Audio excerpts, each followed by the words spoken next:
Anniversary nga ng Jayco kaya meron silang papromo sa kanilang mga donuts.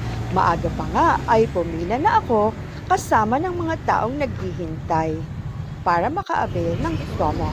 Wala pang alas 10 ay nagsimulan silang magpapasok.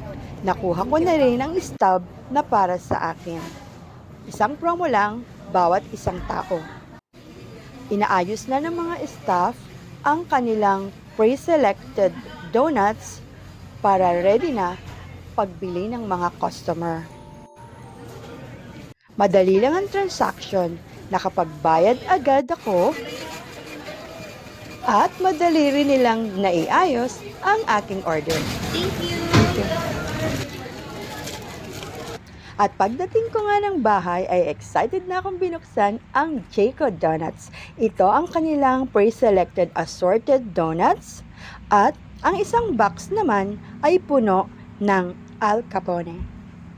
Sagot na ng Jayco Donuts ang isang linggo naming dessert.